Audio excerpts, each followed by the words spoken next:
All right, aspired leaders. I hope you're watching on YouTube because I've got a brand new background up that I'm pretty proud of. And it's got the Aspire to Lead logos on there, Teach Better, the hashtag. And obviously you get to see my amazing guest, Miss Rae Hughart. Hey everyone, I love the background. If you are not watching on YouTube, either go there now or just write on your to-do list, go to Teach Better YouTube to see Josh's new background. Yeah, so we got I got this video up on two different spaces because I know I only have it on Teach Better Teams YouTube page, but my own at Joshua Stamper, I gotta say that right, YouTube page also. Josh, someday I want to be as cool as you. I think it's the other way around, my friend. That's why I have It's you as a not. guest once again on Aspire to Lead.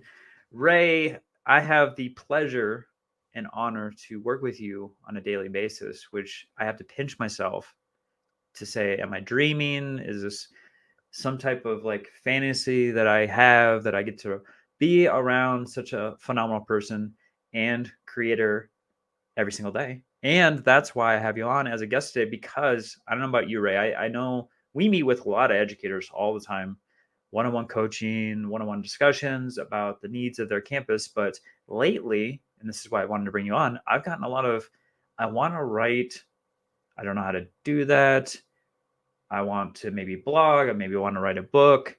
And there's just some misperceptions about that process, the creativity there, but then also like the reason behind it. And so I kind of wanted to dispel some of that stuff too. And I couldn't think of a better person to discuss that with, because me and you over the years have had a lot of conversations about writing, about books, about blogs. And so I just want to kind of start the conversation there with you, Rae.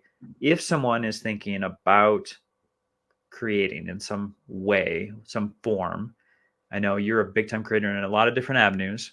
Is there any like starting point for you as far as like what you need to occur? There are so many different directions to take this conversation. I don't know how we're going to fit this into one episode, but for me, the first step anytime I'm looking to put out content, right? Whether it be in a video medium, a blog medium, maybe even writing a book. I know we're going to get into so many different things here, especially with writing.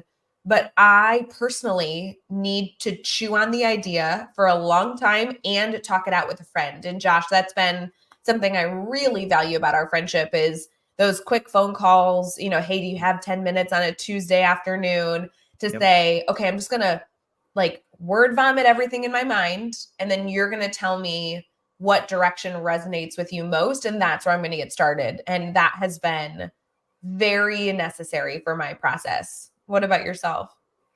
Well, I was listening to a podcast and I wish I remembered what it was that I was listening to, but they were talking about how they write when they can't stop thinking about it and they have to put it on paper. Like the concept is so they're so passionate about it, and they feel like it needs to be shared with others and it can't just stick in their mind. And I think that's really important. I think so many leaders, so many administrators, that I talk to, they see something and they're super passionate about it. They're super excited about the concept and they don't know the direction to go with that. Well, I think for like speaking to that issue specifically, I know this almost is the opposite of what I just shared, but I think that sometimes you go about finding the right content for you through multiple different pathways. Something I really enjoy is I always assume that the content I want to share is going to be in short form. That way, I'm not putting pressure on the fact that even if I'm really passionate about it, it doesn't need to be a 300-page book. It could just be a 2.5 minute video. And I still think it's worth sharing, but it doesn't necessarily have the pressure of it needing to be a stressful concept. So I have a notes app on my phone. And anytime I have a concept that I think might be interesting to speak about for less than 2 minutes, I jot it down. And I think that works for me personally. I'm not sure if this will resonate with everybody, but I do find myself having spurts of time where I can create. I have the flexibility to, you know, take some time to write or record some videos. And other times I have the time, but I don't feel the same inspiration. And having the list of kind of where to begin helps me get started in that process, regardless of how I'm feeling. All right. So, Rae, I'm so glad that you're talking about different forms of content because there's a lot of ways to communicate.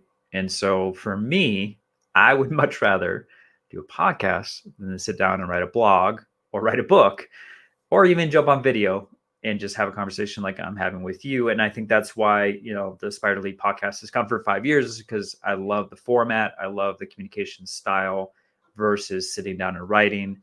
Is that something that you share, or would you prefer to sit down and write a blog? I very, very much resonate with the conversation, the video, the podcast vibe. And I think that's for a number of different reasons, leaning on what I enjoy most. One is I like to create content that I can put out instantly, because if it's on my heart, I assume it's also going to benefit somebody else. And I don't want to wait 2 years to get that answer or conversation started with somebody else. On the flip side, I truly believe that I express more authentically through my voice. I like being on camera and having our community here. I'm a listener of this podcast, so it's cool to be like on the show, because I listen to this podcast and I know that, seeing a smile or inflection in the tone, I really resonate with the voice and all that it can encompass. So, to be honest, writing a book or writing a blog is sometimes my least favorite medium, even though it's something I do find I do frequently. I absolutely lean on audio and video more commonly, maybe. Mm-hmm. Yeah. Yeah. So, Rae, I know for myself, I had in my mind a stigma of like being a writer. And this goes way back, and I think I've shared this on the podcast before, of like being told as a child in the school system that I just wasn't very good at writing, and my grades reflected that, and I had a lot of negative feedback from my teachers in regards to that. So I had to kind of push past that and kind of reset my thinking and my mindset to say, no, this is something I can do and be successful at. Do you have similar thoughts? I know other educators sometimes have things in their mind of like, oh, I could never get on Instagram Live and do that, or I could never get on a podcast, or I could never write a book or a blog. Is there things that you've had to battle within your own mind? Wholeheartedly. I was diagnosed SLD in second grade in reading, writing, and math. Not only am I not a strong writer, but I also am a really poor reader. I consume, like 80% of content via audio in my normal day-to-day life. So in some regard, when I wrote my first book, my grandma tutored me my entire upbringing. She was an educator. My grandma is the most amazing educator out there, but we had this like inappropriate inside joke that how funny was it that I wrote a book, right? Like it was, and to be honest, some of it was I wrote the book to dispute that I couldn't do it. Yep. But there's so many reasons that a book is the right medium, but writing in general is something I've really struggled with. And it's not that I can't type. I'm a very fast typer, right? I can put words down on a page quite well. But the medium is something I really struggled with, versus coming on camera. I think educators are so scared on occasion, especially prior to COVID. It feels kind of weird to have people looking at your face and listening to your voice, and writing almost creates a better barrier between the author and the reader. But educators forget that they are, and I don't mean it in this like naughty way, but we are performers. We are constantly in front of people talking. And yes, our students feel like different audience members than our peers. And I absolutely resonate with that concept, but you are articulate. And if you weren't, you wouldn't be in this field. You wouldn't have been as successful as you are. So in some regard, I think educators that don't enjoy video or audio communication have a misunderstanding of the skill set they already possess. So I want to talk about another misperception and fear, because I feel like in education, especially in leadership, building or district level, it seemed like anything extra, writing a blog, writing a book, getting on a podcast, getting on video format, is something that is helping that person to get out of education versus helping educators. And I kind of get almost angry at that Yeah. concept. I've lived that myself, and I want to get on here because first off, if you're listening to this podcast, thank you. One, but two, you're doing something that most folks aren't doing, which is you're trying to better yourself in another format. So will you just talk about that, Rae, as far as like if someone is, has an idea, they feel like they want to share it, can we just kind of throw away that misperception for a second? Yeah, I have to tell you, Josh, you mentioned this misconception prior to us recording, and I am offended by this misconception. Like this is news to me, and I'm not sure that I've had enough time to chew on the concept to not just be angry about it. Yeah.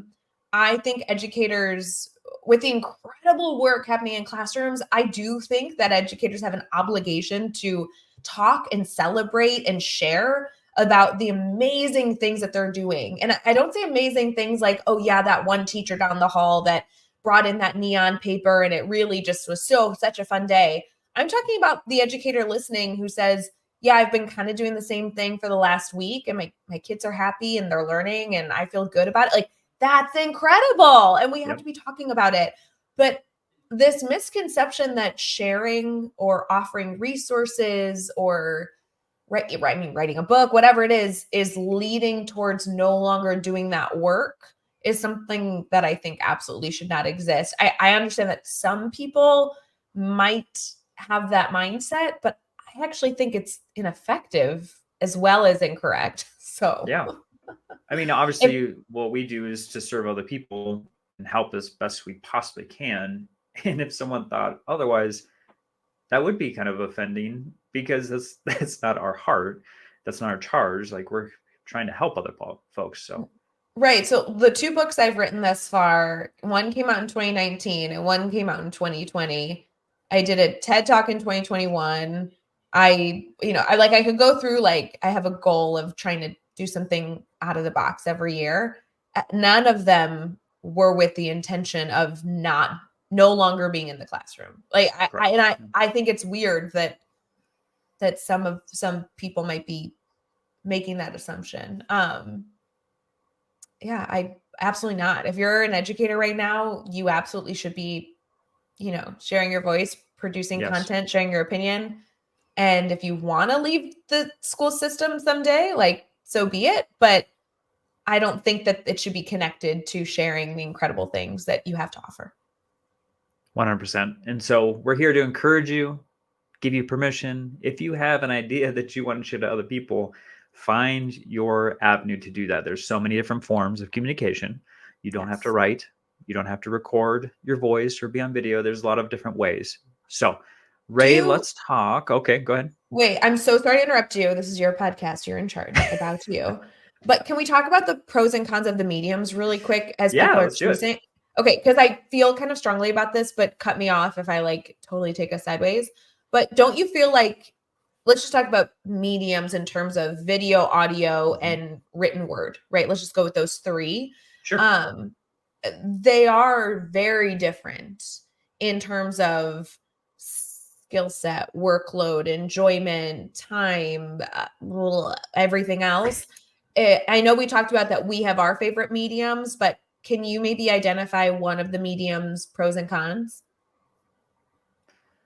Well, I do think it's on skill set. I know, like, for instance, my wife, she can write just beautifully, and it takes her no time at all, where I sit there and agonize over every little word and every sentence as I'm going through. So I know, like, for some folks, it's easier to do one than the other. Like, the idea of her being on a podcast, I mean, she gets like fearful and you could see it in her body language right away, although she speaks very eloquently. And I've had her on a guest on my own podcast, and she even jumped on live with us, when we were celebrating my book, and she did a fantastic job. But for her, like, she she wants to run the opposite direction when it comes to those mediums. So I think it does have to do with a comfort level. Now, as far as like a podcast, you also have to determine, like, Are you going to edit it? Are you going to, I mean, there's like a lot of other components with like a hosting site and like some of these other things, and not to Well, and scare you. if you're on video, are you like are going to stress about what you're wearing? Are you going Right. to be concerned about what your hair looks like? The Actually, background, yeah, the lighting. background, lighting. Oh, great point. So for me, I almost feel like choose the medium if you're trying to decide. Choose the medium that that is seemingly the easiest for you. Like identify what stresses you out the most and go as far away from those as possible. I think sometimes we encourage one another to push into challenges. For me personally, if you're producing content, the content is what's challenging to put out and ensure that it's the way that you want to be communicating. Don't allow the medium to add an additional layer of stress. So Yep. if typing isn't your forte, and speaking is your forte, then your two options are to do a podcast or to voice text everything, like voice Yep. to text, which are also great. So I just think also the speaking sometimes feels a little more off the cuff versus writing allows you to plan a little bit more deliberately. You can backspace without people knowing, like some of that concept. So anyway, as far as mediums, maybe creating a list of what stresses you out and then Mm-hmm. trying to identify the medium that doesn't lean into those could be the first step. Well, and with podcasting, with video format, you choose how much you want to put into it as far Yeah. as the planning. Sometimes, like you go on Instagram all the time and you're dropping videos throughout the day on questions folks are just sending you, and you're doing that pretty quickly, and so I mean, you don't have to spend hours and hours and hours, creating a YouTube video or, creating a podcast where there's episodes every week. So, I mean, there's different formats, thankfully, now that you can just jump on your phone real quick and get the content out that you want.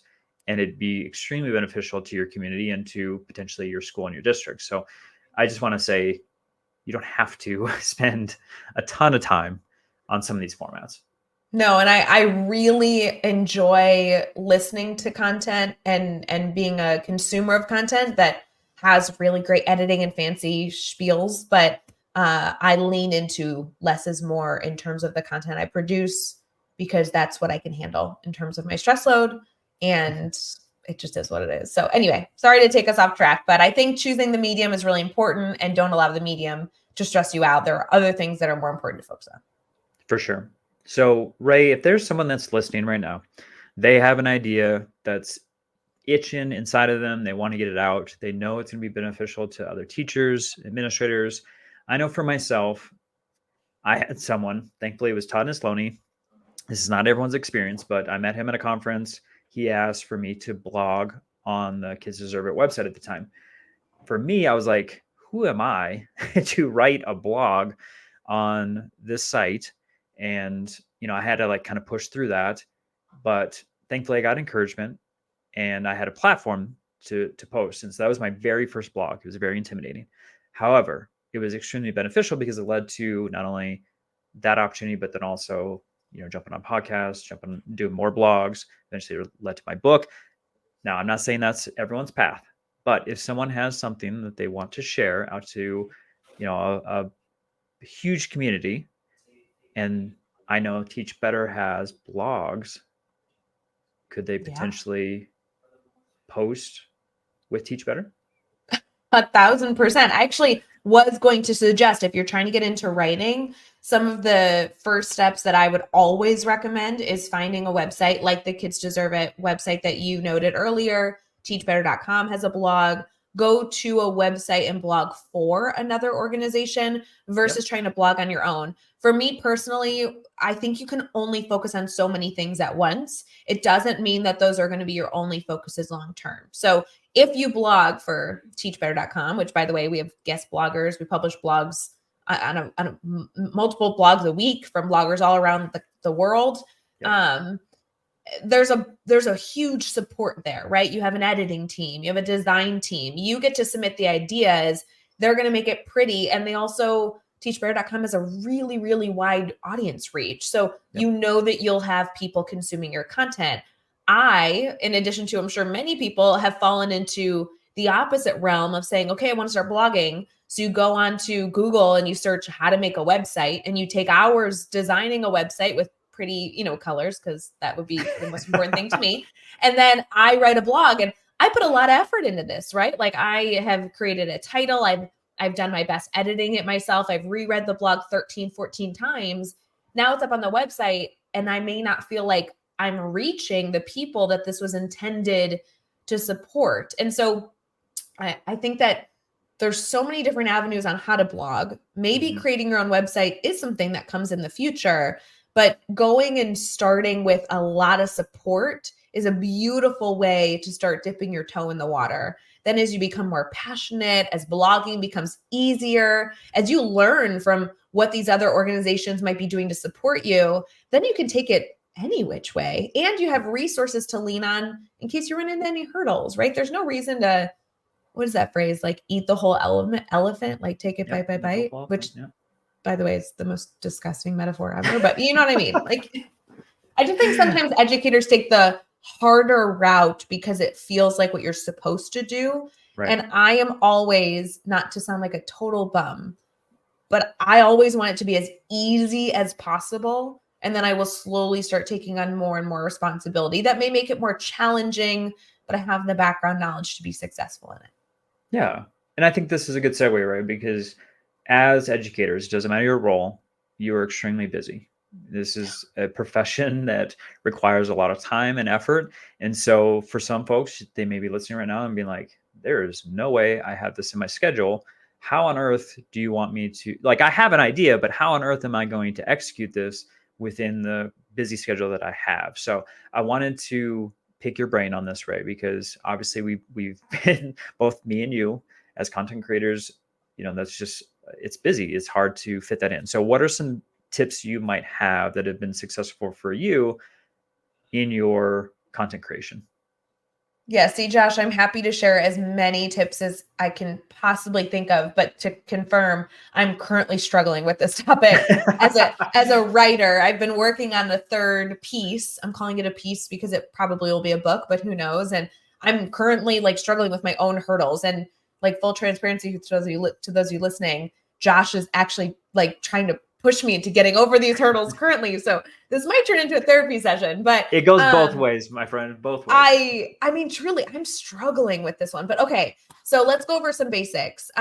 Basics in getting started is identify a period of time that you are going to be dedicated to writing. And Josh, something that you just told me, which I love and have been working on, is to jot notes down throughout the day and especially into the evening, but then actually do the writing in the morning. And I've loved that mindset because I do think my creativity is stronger during the afternoon and evening. My mind is racing. So when I'm jotting down those bullet points, those one-liners that I think are absolutely genius, then I come in the morning after a good night's sleep and I say, okay, I have 32 minutes before I have to wake up the kids.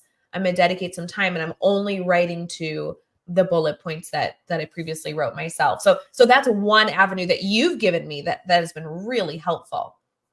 I stole that, honestly. It was a podcast that I was listening to that suggested that, and it was the idea that you have these creative thoughts, especially for myself, evening. So I identified with that, like, but that's time to, like you said, chunk it. So it's like, okay, this is a topic that I want to discuss later, or this is a one-liner that's brilliant. I don't know where it's going to fit in. And sometimes it's chopped up thoughts and it's not put together, but then also allowing your mind to sleep on it, because our brain doesn't shut off, right? It's still processing as we're sleeping. And that way you're giving your brain some time to kind of chew on it a little bit. So when you wake up in the morning, you have more of a complete thought to put it down, more in paragraph form. So that was something that worked for me. So in addition to that, the other things that I did for both of the books that I've written that I have not done for this one, which might be something I need to encourage myself to do. I'm getting on a plane tomorrow morning, so maybe like on the plane I can jot this down. But I really liked, I should backtrack. For me, I'm a very visual person. So I've like already drafted up the potential cover because I need to see it like in my hands. Yeah, and it probably won't look that way long term, but like I needed to be inspired by some sort of art form. I know we have that in common. The Yep. next thing after that is I need to draft chapter titles because I want to get those big key ideas out in the open. And then I what I like is draft more chapter titles than you need, right? Like draft as Yep. many as come. So maybe it's 12, maybe it's 50. Just draft potential content topics. And then when you have the time to write, whether you have bullet points with you or not from the previous evening, just pick whichever chapter seems to resonate with you most, because it totally ebbs and flows for me. Sometimes, a chapter 2 has a topic that I'm excited and inspired to write on, and I can kind of draft out some ideas. And the next day, maybe I go back to chapter 2 and keep working on it. Or the next day, maybe I pick another one. And what I liked about that process, at least for my last 2 pieces, was that then eventually either chapters came together because they ended up having the same, big takeaway I wanted my reader to digest, or the chapter concept was great, but it wasn't ever going to be a full chapter. It wasn't a big enough idea. So, I tuck it in somewhere else and that chapter kind of gets deleted. So I liked the ebb and flow of drafting and starting again. I'm sorry to be repetitive, going with the easiest win first, right? Always the easiest win. Yeah, I'm very similar. I'm like the visual piece. I always create a cover for the book prior to. I usually send it to Rae Hughart for her approval before moving forward. In fact, the Inspire to Lead cover was with the help of Ray's suggestions, and so I have to I have to say have that. though, here's my criticism of that. It's so funny because having read your book, right? I actually own your book and I give it to people all the time. And knowing, especially like the top 3 covers that existed, now I almost think that just like now I hate some of the covers you drafted.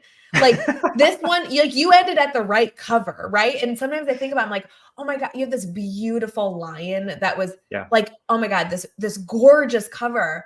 But I'm like, God, it didn't fit the book. Like that isn't the direction. And it's so interesting drafting a cover that, it's like you might put a few hours into it and you're like, no one ever sees it, or one person sees it, or 2 people see it, but it does kind of help you foster a direction, at least for me. So can I share? I don't think I've shared this before. It's kind of a secret, but on the cover, there's actually a cutout of a lion in the mountain. Oh So yeah. I still have the lion in there.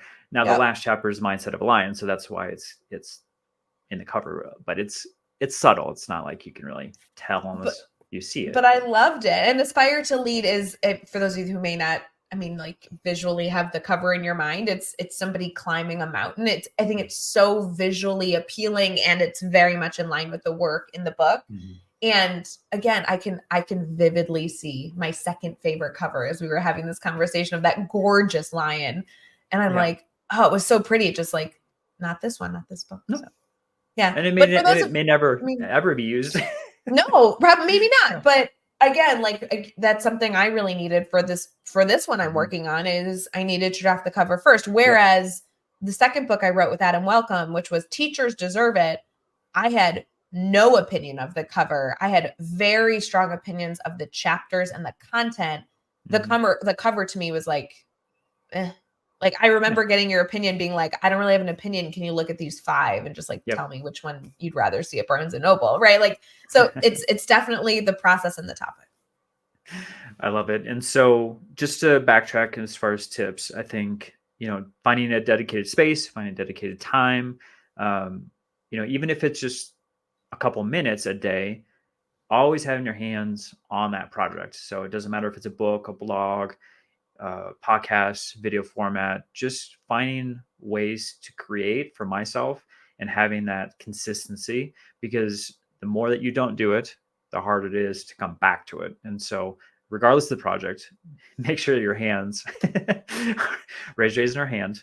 Yes, I think we both have fallen into this, making sure that we're consistently coming back to it so that we don't lose that energy, that passion, and just making sure that we have that built into our schedule and not every single day, but coming back to it so that that project doesn't lose steam and it falls to the wayside.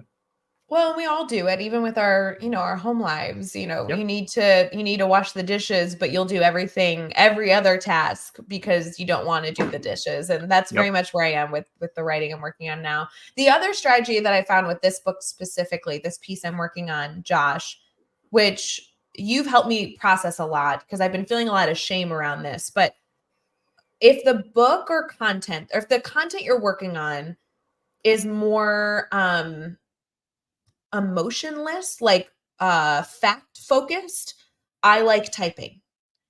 Whereas the content I'm working on now is way more heady, emotional, vulnerable, and I'm finding that typing it is really hard, and so I'm leaning on voice to text. So I think that all pieces of writing benefit from a balance of fact based and personal accolades and notes and personal stories. But I think overall, if you are struggling with getting words on a piece of paper, remember that the means of getting the text on the paper might actually be a hurdle that you want to overcome in some way. The most writing I've done on the piece I'm working on now has been utilizing this microphone that Yep. we are working on now, versus other books. I never did this. I typed everything. So Yeah. I don't know why that is for this specific piece, but definitely something to consider. Yeah. So I'm working on something right now also, and who knows where it'll go. But, I was walking with my 1-year-old daughter and I had a thought in my head, pulled out my phone, used text to notes, and I've been doing that quite a bit. So, you know, typically on a walk, I'll listen to like the Teach Better Today podcast and, consume that, or I'll try and consume other stuff in regards to like content creation. And then sometimes there's inspiration that comes from those podcasts, or just a random thought in my head and I got to get it out. So, I've also been using talk to text just as far as like different concepts that spurn from, and I don't know about you, but like when I go out for a walk and stuff, I get these ideas and I'm able to like flush stuff out. And so just finding like your avenue of like what's your activity, what's the thing that you're doing that sometimes creates creative moments. Can I ask you about a misconception that I hear very often? And I Sure. wonder if any of your listeners are experiencing this stressor. But there's a few people that I'm just, in conversation with, similar to us. Like I'm kind of an accountability partner in some regard for something they're working on, and they have a lot of fear about sharing their content for like legal issues. Like they're like, Hmm. I don't want too many people to read my piece because what if they take my idea, or what if I lose rights to this idea? I just want to kind of throw out there, I would take a handful of people to share your concept with in terms of maybe like Yeah. specific writing pieces, but feel the freedom to discuss concepts with as many people as possible that you might put into a piece of content that you're sharing, because the more perspectives the better. I Oh my never goodness. thought Yeah. that Yeah, I never thought that talking about an educational book with my mom, who's not an educator, was beneficial, but that was one of the most helpful conversations I had throughout my process. So feel free to discuss your idea. I don't know that idea stealing really happens as much as maybe there's a fear around it. But if you are concerned about there being any sort of stress in that area, then maybe you only pick 5 people that actually you send your work product to get really thoughts on official pieces of work. But something to consider. Yeah. That never really came to my mind, but I do agree, right? Like even the project that I'm working on now, I've sent, outlines and different concepts to a whole host of folks and looking for feedback because you just never know. Is this going to resonate with folks? Is this a good direction to go in? Is this an important topic? And so getting that confirmation or getting feedback to be like, no, you need to go and pivot just a little bit in this direction is so helpful. And I can't do everything alone. Like I need a community. That's why I lean on you. And that's why I lean on, so many other folks. that I've been on this podcast before, because I want to make the best product possible to help the most people. That's Yeah. really the goal. So I can't do that without getting feedback from others. So yeah, as far as the ceiling part, like, no, like that's what I want. I'm hoping that people take things that I've created and steal it to a degree, because that means that hopefully that's helping them on the campus or in the district. So I understand what you're talking about, and as far as like someone monetizing it potentially, but I think Uh, that's just another excuse to potentially not do something and put it out there to the world. Well, and on the flip side, there's also a misconception that, oh, I shouldn't write on this topic because content on this topic already exists. And the reality is that no one can do things like you can do them. Exactly. There are so many leadership books out there, and yet Aspire to Lead continues to be a top-selling book that educators are picking up at Barnes and Noble and on Amazon and doing book studies with, because although there's a lot of content out there, the way that Josh presents information, the metaphors, the analogies, the accessibility to the author, there are just things that people resonate and enjoy about your content specifically. And everybody has that spark within them. So even if you feel like there already is a Instagram reel on this topic, or who would care if who wants to really know what your bell ringers are, like, let me just be clear, I do. Like, me, I want to know. So pick me as your audience member, because I know there's more of me. But if you just need to create it and feel like somebody cares about it, sign me up. Well, and like for people to take action, it's like 7 or 8 times you have to hear it before you potentially make a move on it. And so, the way that I say it may be different than the way that Rae says it. And, you never know how it's going to resonate with folks and what is said and what stories being shared or whatnot that is going to get that person to actually act. And that's the idea, right? Yes, you want folks to consume, but you want them to do something with that information. And so, yeah, your voice is important, your experiences are important, and no one's going to know about it unless you find the avenue to share. So that's really what this podcast episode's about. I want to encourage everyone that's listening.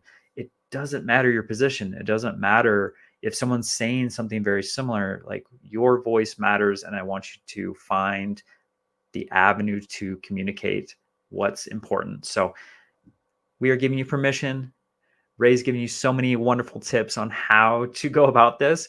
And I want you, like I said, don't just consume this podcast. I want you to actually find a plan to act and share anything that you have that you think is valuable. Well, and please reach out to Josh or I or anybody on the Teach Better team or within your PLN. We have a lot of experience with different mediums, different publishers, different, even like, book, blog publishers, video editing. Don't do any of this on your own. Happy to help. I mean, I've even collaborated, Josh, with people where I like help them design their artwork that they are looking to see. We love this stuff. It's so much more fun to do projects, passion projects that all of you are interested in than what's on my to-do list. So feel free to let us be a partner in that. And that's something I really love about, Josh getting to work with you on a daily basis is I'll send you an idea. I'm like, this is 60% of what I'm looking for. And then Josh is like, let me take a swing at it. And he sends it back. And that can be how content evolves. So feel free to reach out. Sure. And if you have any questions on specific websites or content or contracts, keep us updated. We know a lot of people. Rae, so if someone's listening right now and they want to take that next step, right? Maybe blog with the team or just have a one-on-one conversation with you to help find a direction that they need to go in, how can they connect with you? Yeah, friends, I would love to stay connected, although staying connected to me is only one step. I'd love you to stay connected to the Teach Better team, because that is a much larger, wider network of educators aspiring to be better. So for me personally, I'm just at Rae Hughart with my name, but I would much rather also have you follow the Teach Better team over on social media and all the information about blogging and getting involved as a podcaster and anything in between is over at teachbetter.com. Shout out to Carrie Pitstick, who runs our blog department. She could not be a more approachable, nice human being. And she is a total nerd about reading people's blogs and turning them into the beautiful pieces that end up on our website. So, I mean, while I hope that I get to be some sort of a accountability partner for all of you listening, you're going to end up loving Carrie Pitstick more than me. And that's okay. So I hope you guys check all that out over at teachbetter.com. You can sign up to be a blogger there. Yeah, Carrie is amazing. She's a magician. She creates just phenomenal content on the back end to help you through that process. So yeah. Can I honestly say that most recent times that I've blogged with teachbetter.com/blog, I have sent Carrie like a really messy blog, like maybe like 70% done. And I'm like, can you make this make sense to normal human beings? And then 2 weeks later, it's up on the website, and it not only has a beautiful design work, thanks to Sarah and Jesse on our team, but also Carrie has like taken my messy thoughts and like actually created something that's cohesive. So shout out to partners. More partners, the better. Well, that's a perfect ending here. Make sure you find your community, your people to help support you. Do not do this work alone, not only in your position, but then also the content creation part. And yeah, Rae, I am just honored not only to have you on the podcast once again, but to be a team member of yours and to work with you, like I said, every single day is phenomenal. I appreciate you sharing so many fantastic tips with the writing process, the creation process. I know it's hard for a lot of folks. And so we are here to support you. But the main piece is just making sure that you understand that your voice is important. So thank you so much for listening to the podcast. If you're jumping on YouTube, thank you so much for checking out the channel. Hit that subscribe button. Yeah, there's a lot of ways to consume now this content. And I just appreciate this community. If you need anything from myself or Rae, please reach out, and we will see you a week from today.